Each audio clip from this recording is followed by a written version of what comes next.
The conference room on the 42nd floor of Meridian Tower held 200 people that Tuesday morning.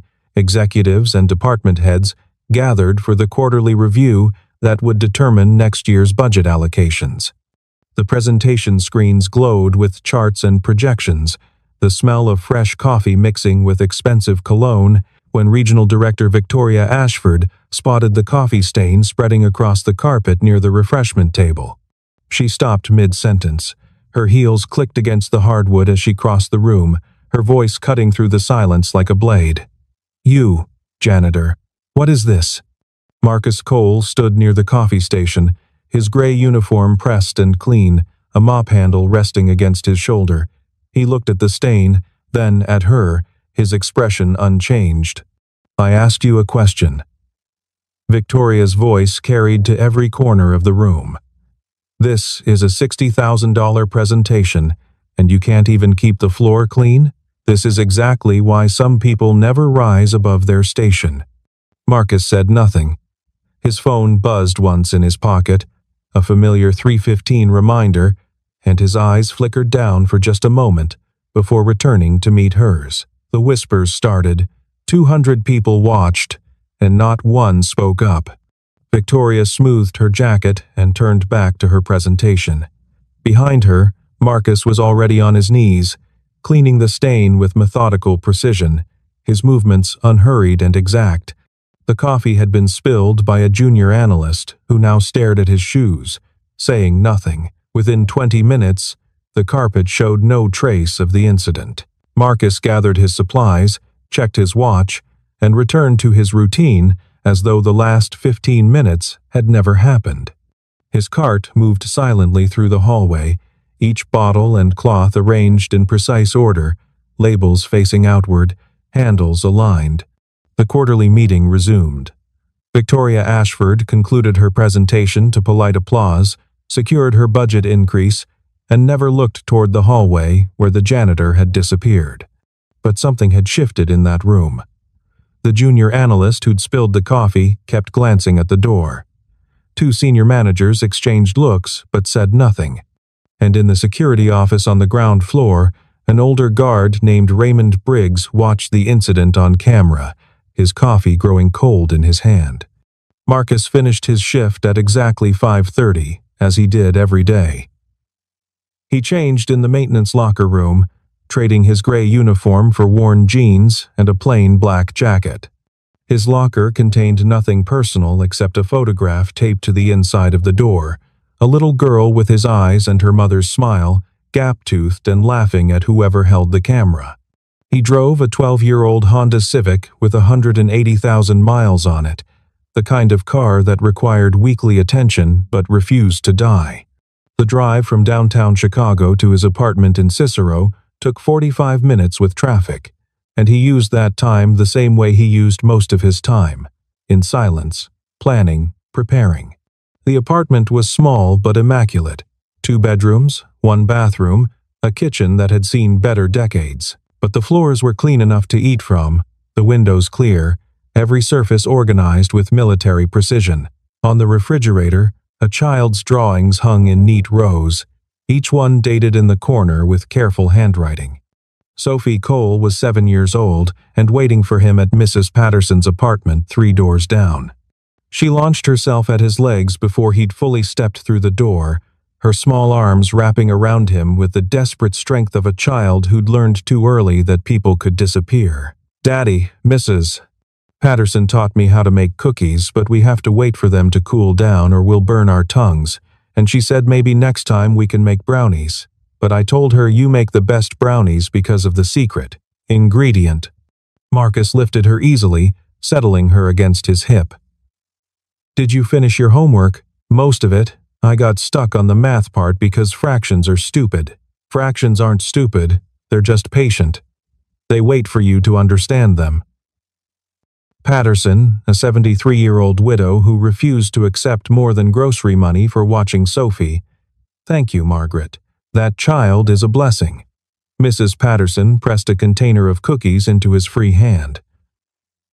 "I'm working exactly hard enough." They ate dinner together at the small kitchen table, Spaghetti with sauce from a jar because Marcus had never learned to cook the way his wife had, the way Emily had made everything taste like home.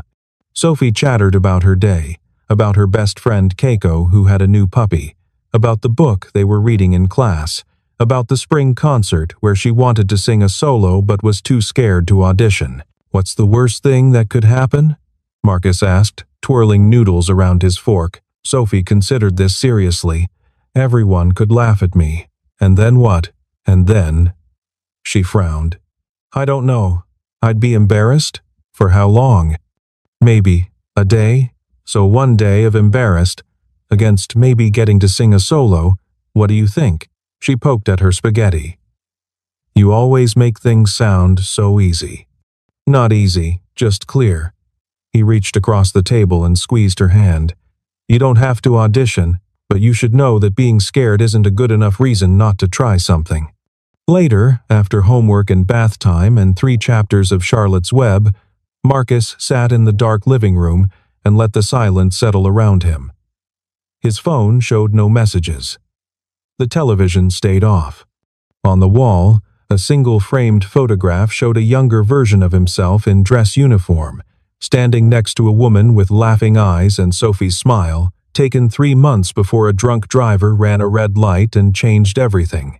He didn't think about the conference room. He didn't think about Victoria Ashford's voice echoing off the walls, or the 200 people who'd watched and said nothing.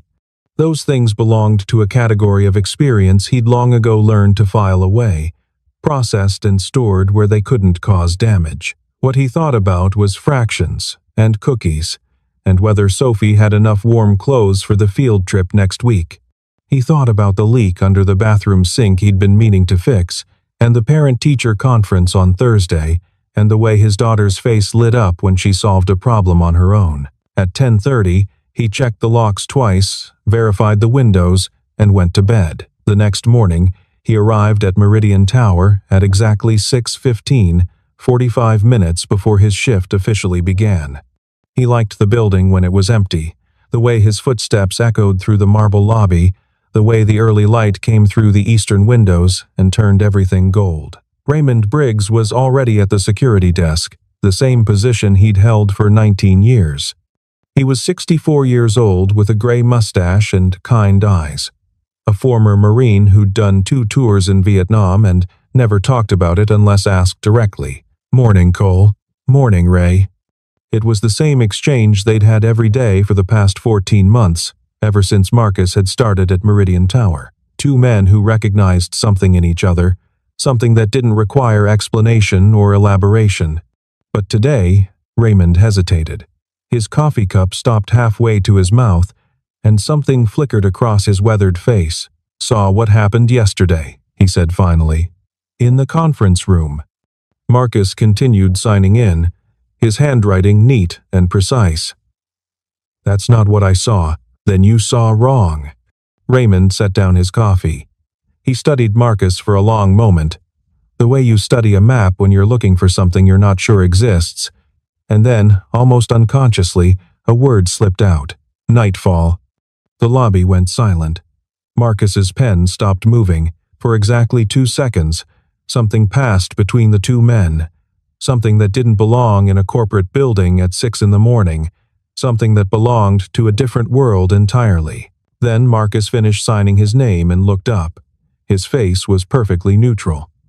"I don't know what that means," but Raymond's hands were trembling slightly as he picked up his coffee. "No," he said quietly. "I suppose you don't." Marcus collected his supplies and headed for the service elevator. Behind him, Raymond Briggs stared at the signature on the logbook, his mind racing through decades of memories, through briefings and operations and stories passed down through military channels like mythology. Nightfall. The word hung in the air long after Marcus had disappeared. In the building's HR department, a woman named Patricia Chen was having an unusual morning. As Director of Human Resources, she'd processed thousands of employee files over her 20-year career. She knew how to read between the lines, how to spot inconsistencies, how to identify the things people tried to hide. Marcus Cole's file should have been unremarkable. Janitor, Hired 14 months ago. Background check clear. References solid, though notably sparse. Showed up on time, did his work, never complained. The kind of employee you forgot existed until you needed the floors cleaned. But Patricia had been in the conference room yesterday. She'd seen him kneel down and clean that spill while Victoria Ashford's words hung in the air like poison. And something about his stillness had bothered her. Not the stillness of submission or embarrassment, but the stillness of something waiting, something controlled. She pulled his file again. Read through it carefully. And then she noticed the gaps. His employment history showed various maintenance jobs over the past 3 years, but before that, nothing. No college listed, no military service marked. Just a blank space where 8 years of his life should have been, explained away with a single line. Self-employed contractor. Patricia had seen this pattern before, usually in files that came with unofficial phone calls from government agencies, files that were meant to be approved without questions. But no one had ever called about Marcus Cole. She was still staring at the file when her office door opened. Patricia. Victoria Ashford stood in the doorway, her expression the same polished mask she always wore. I need the quarterly performance reviews by end of day. Of course. Patricia closed the file, but not before Victoria's eyes flickered to the name on the tab. Why are you looking at the janitor's file? Routine audit. We do them randomly. Victoria's smile didn't reach her eyes. Let me know if you find anything interesting. She left, and Patricia sat very still for a long moment. Then she picked up her phone and called a number she hadn't used in 5 years. A former colleague now working for a federal agency whose name she wasn't supposed to know. I need a favor, she said, and I need you to not ask why. 2 floors up, in a maintenance closet that smelled of industrial cleaner, Marcus Cole was sorting supplies. His movements were automatic, practiced, leaving his mind free to process the morning's single anomaly. Raymond Briggs knew, or suspected, or remembered something from a past life that most people had forgotten. Nightfall. A word that wasn't supposed to exist anymore, attached to operations that had never officially happened, carried out by men whose names had been erased from every database that mattered. Marcus had made his choice 3 years ago. He'd walked away from that life, away from the only thing he'd ever been truly good at, because a little girl needed a father more than the country needed another ghost. He'd built this new existence carefully, deliberately. Every decision designed to create distance from the person he used to be, and now a single word threatened to collapse all of it. He finished sorting the supplies, checked his watch, started his rounds. The building treated him the same as always, invisible, beneath notice, exactly what he needed to be. But in the security office, Raymond Briggs was making a phone call of his own. And in the HR department, Patricia Chen was waiting for a callback that would change everything she thought she knew about the quiet man who cleaned the floors. By the end of the week, the building's power structure had begun to shift in ways that no one could quite explain. It started small, almost imperceptibly, like the first cracks in a dam that no one thinks to inspect. Senior Vice President Thomas Whitmore began nodding to Marcus in the hallways.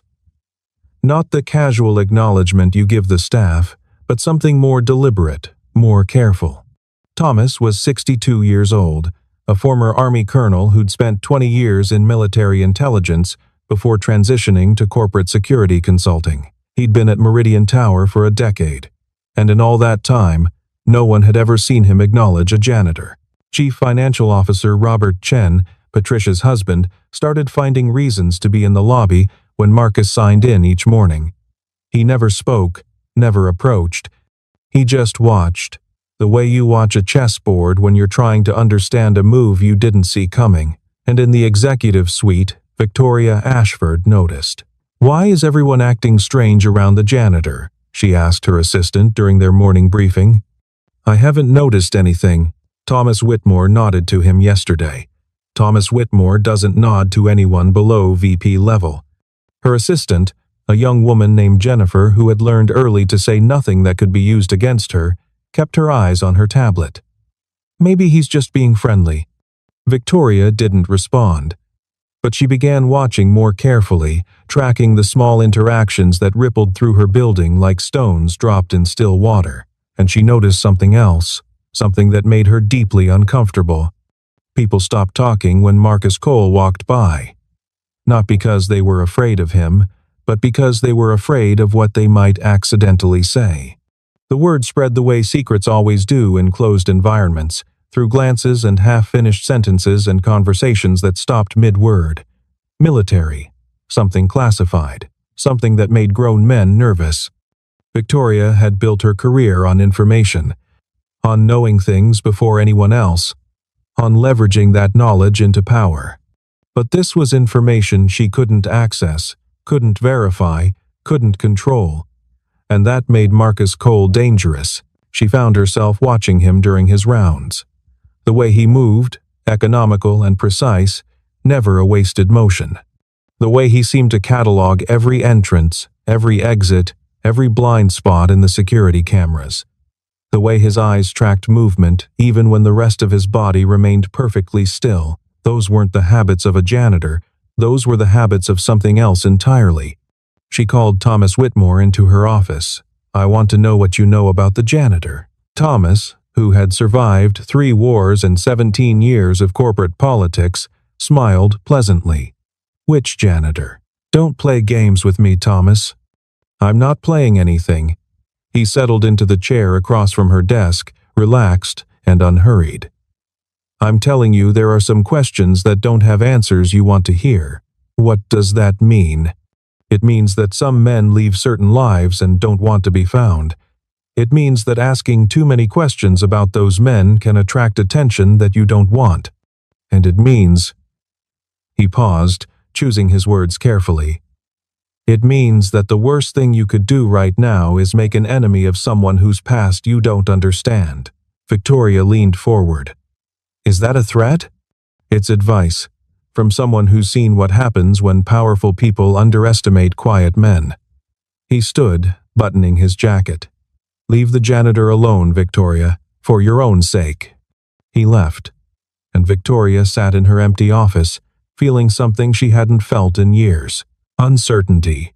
The incident happened on a Thursday afternoon, during the building's monthly fire drill. Except this wasn't a drill. The smoke alarm triggered at 2:47, a piercing wail that sent 3,000 employees streaming toward the stairwells.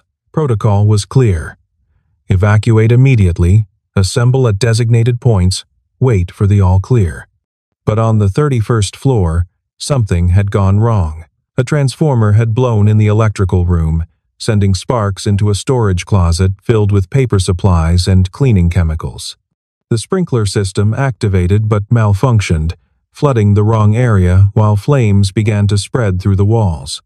Marcus was on the 32nd floor when he smelled the smoke. Not the faint chemical smell of the alarm test, but something real, something burning. He moved without thinking, without permission, dropping his mop and heading for the stairwell. On the 31st floor, he found chaos. Smoke pouring from the electrical room, sprinklers creating a lake of water that was spreading toward the server room, and 3 IT employees trapped behind a fallen ceiling tile. The fire department was 7 minutes away. The building security team was focused on evacuation. No one was coming. Marcus assessed the situation in 2 seconds flat.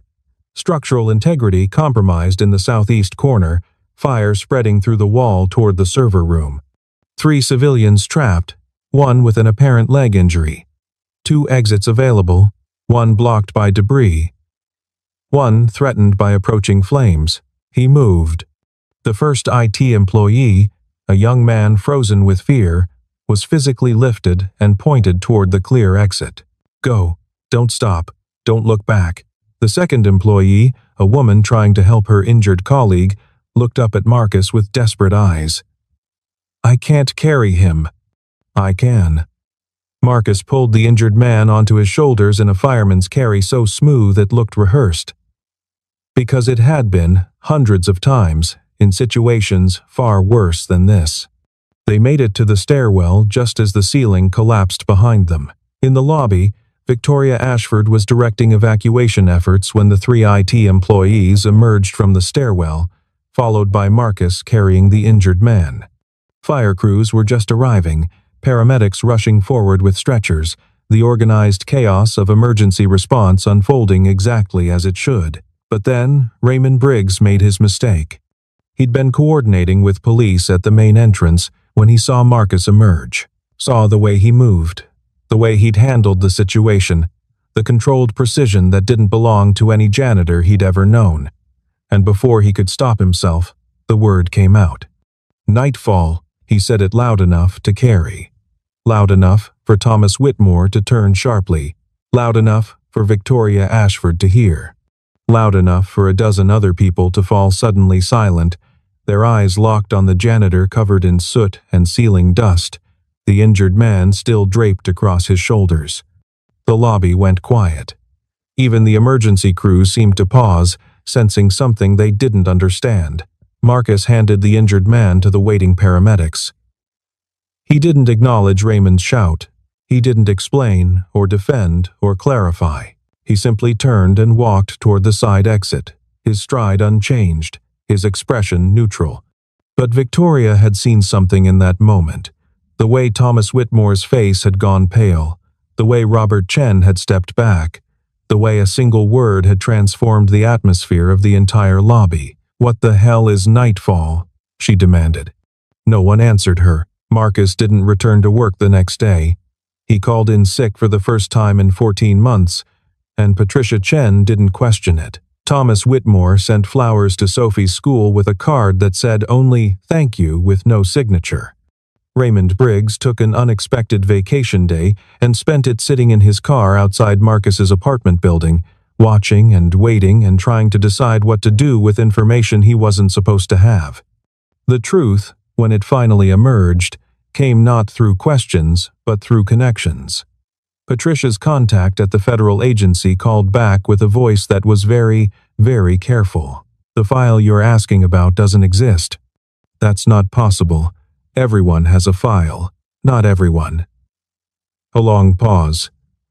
"Patricia, I need you to listen to me very carefully. The man you're asking about, he left a certain organization 3 years ago under circumstances that are classified above my pay grade. There are maybe a dozen people in the country who know his real service record, and half of them are dead. The ones who are still alive, they don't talk about him. Ever. Why not? Because he was very good at a job that required being invisible, and because he walked away from that job to raise his daughter after his wife died." Another pause. "Leave him alone. Let him have his peace." Patricia hung up and sat very still for a long time. When Victoria Ashford came to her office demanding answers, Patricia told her the only truth that mattered. "He's a janitor. That's all he wants to be. And if you're smart, that's all you'll let him be." Victoria wasn't smart. She never had been. She dug deeper, pulled strings, called contacts who owed her favors, and slowly, in fragments and whispers and pieces that didn't quite fit together, a picture emerged. Special operations, deep cover. The kind of missions that never made the news because they never officially happened. A man who had spent 8 years as a ghost, moving through the world's darkest places, doing the things that allowed people like her to sleep safely at night. And then, a car accident, a dead wife, a traumatized daughter, a choice between continuing to serve and being a father. He'd chosen fatherhood. He'd walked away from everything, buried his identity, taken the most anonymous job he could find, and spent 3 years being invisible in a different way. Until she had humiliated him in front of 200 people for a coffee stain he hadn't even caused. Victoria Ashford had built her career on never apologizing. Apologies were weakness, admission of error. Blood in the water for the sharks that circled every corporate leader. She hadn't apologized when she'd fired a pregnant employee for performance issues.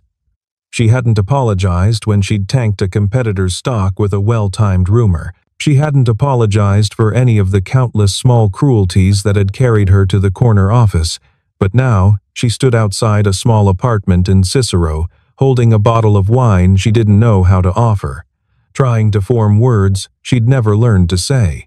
The door opened. Marcus stood there in jeans and a faded army t-shirt, his daughter visible behind him, watching television on a second-hand couch. "Miss Ashford."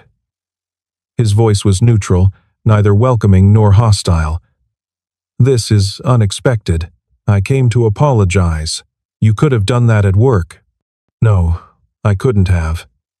She took a breath. "May I come in?" He studied her for a long moment, then stepped aside. The apartment was small but clean, walls lined with children's artwork, the smell of something baking drifting from the kitchen. Sophie looked up from her cartoon, curious but unafraid. "Sophie, this is someone from Daddy's work. Can you give us a few minutes?" "Okay." The little girl gathered her things and disappeared into her room, leaving them alone. Victoria sat on the edge of a worn armchair, suddenly aware of how out of place her designer clothes looked in this space. "I know about you. Not everything, but enough. I'm aware. I'm not here because of that. I'm not here because Thomas Whitmore told me to leave you alone, or because Patricia Chen warned me off, or because I'm afraid of whatever you used to be." She met his eyes. "I'm here because I was wrong. What I did in that conference room, it was wrong. It would have been wrong even if you were exactly what I thought you were, just a janitor, just someone beneath me. The fact that you're something else doesn't make my behavior worse. It was already as bad as it could be." Marcus said nothing. He stood by the window, watching her with the same calm attention he gave everything. "I've spent my entire career believing that power means never having to apologize. That showing weakness, any weakness, is invitation to attack." She laughed softly, without humor. "But you have more power in your silence than I've ever had in my loudest moments. And you don't use it. You let people underestimate you. You let them be cruel. Why? Because what they think of me doesn't change who I am. Doesn't it bother you, being treated like you're nothing?" Marcus looked at the photograph on his wall, the one of Emily and Sophie on the beach 2 weeks before the accident. "I spent 8 years being treated like I didn't exist, intentionally, by design. I learned that invisibility is a choice, not a punishment." He turned back to her. "You can only be humiliated if you agree to feel humiliated."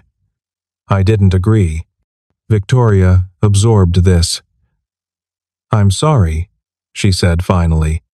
"Not because of who you are, because of who I was in that moment." Apology accepted. She stood to leave, then hesitated.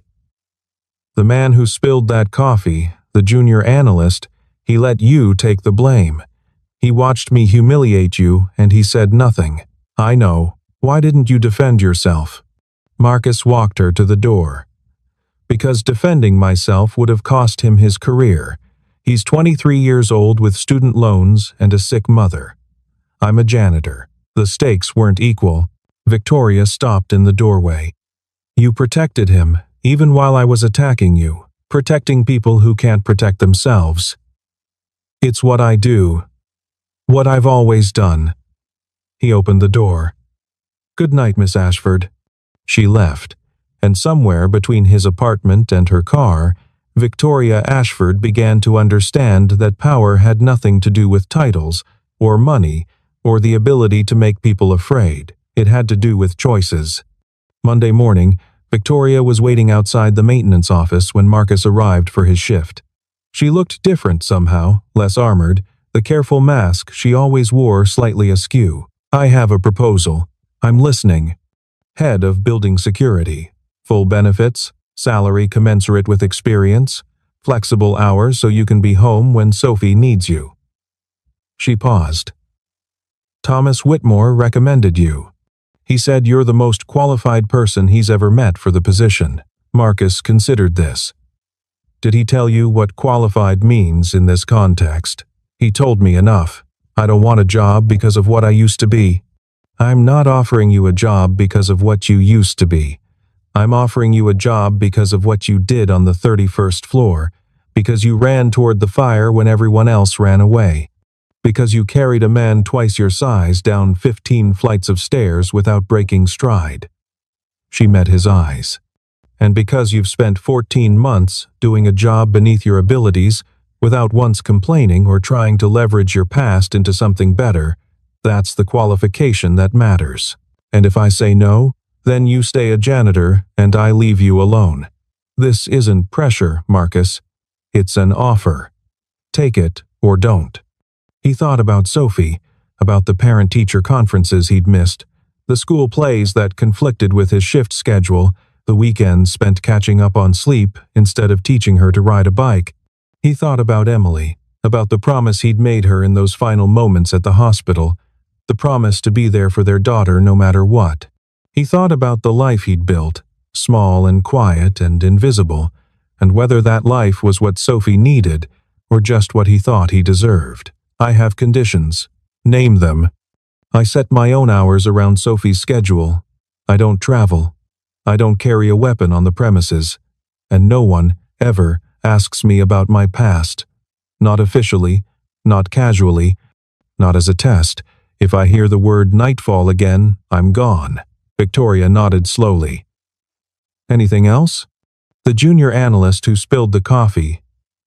David Morrison. He's been killing himself with guilt since that day. You owe him an apology too. She stiffened, then forced herself to relax. I'll speak with him. Don't speak with him. Apologize to him. In front of the same people who watched you humiliate me. Let them see that power can be used for something other than intimidation. Victoria stared at him.